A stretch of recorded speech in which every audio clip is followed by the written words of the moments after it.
What is the true age of happiness? Now, a number of researchers have looked into this question, and a lot of different studies have come up with different answers. But the recent study was actually done by an app known as Happify. And what they did is they surveyed some of their users. So let me tell you exactly what they did. Happify, which is an app that focuses on people enhancing their happiness through exercise and games, found that at age 18, people are actually quite happy. However, that dips in the middle years, with 53 being the lowest point of happiness. Then, once again, happiness increases as you approach 60. But that's not all. There's more to this. Apparently, happiness continues to rise until the age of 85, the oldest the age studied. Super interesting. Love this study. It's backed up by some other studies that also say that you get happier once you get past the age of 60, right? So you're happy when you're a kid, and you're happy when you're older. It's the middle part that's the problem, okay? And there's a very logical reason for that, because the middle part is filled with stress.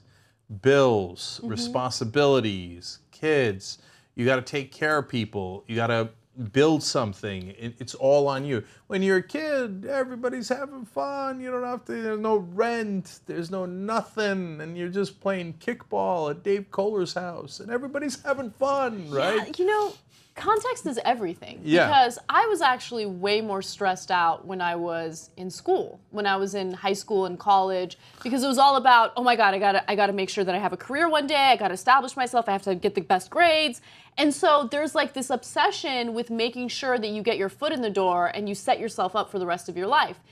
I'm obviously not old enough to tell you what it feels like to be 60 or 85, but what I can tell you is that now at 28, I'm probably the happiest I've ever been in my entire life. Wow, that's interesting. Yeah. I obviously, based on the data, you're more of an exception than the rule. Yeah.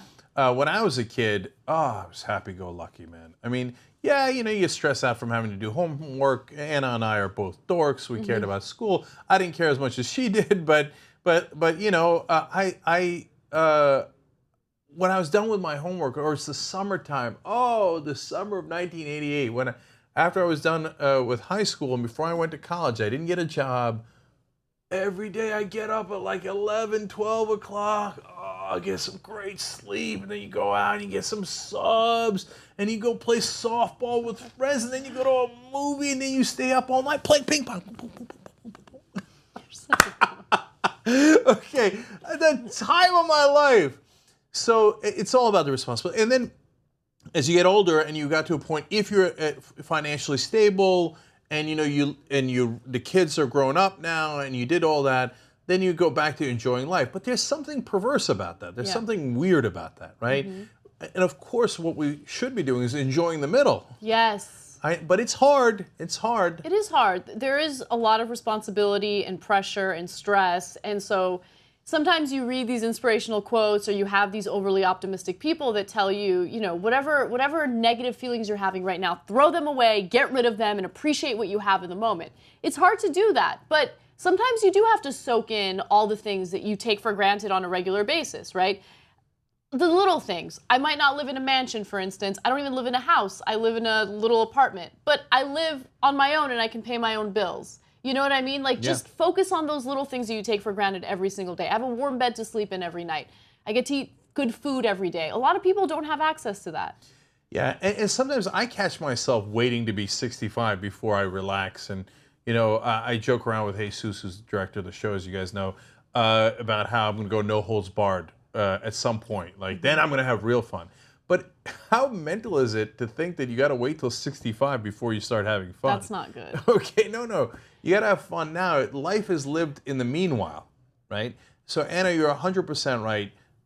You know, and every day I try to focus on all the things that give us joy. It's not a Pollyannish look at it, because there are the real stresses. There's a ton of stress. There's a ton of hard work as you're building up your career, in this case, our company, our show, and all this stuff, and raising a family. But at the same time, your kids, for example, for me, they're 2 and 4 years old. They're never going to be 2 and 4 again, right?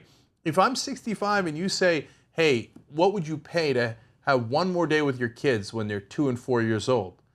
I mean, it depends on how much money I have. I'd probably give up a lot of it to get just one more day, right? When they're this cute and this young, right? Yeah.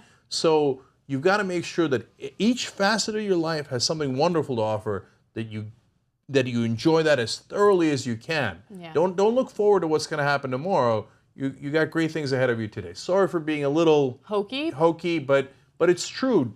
Don't wait till tomorrow. It's good news, by the way, that things get happier as you get older. That's not a bad thing. That's great. But make sure you enjoy life today.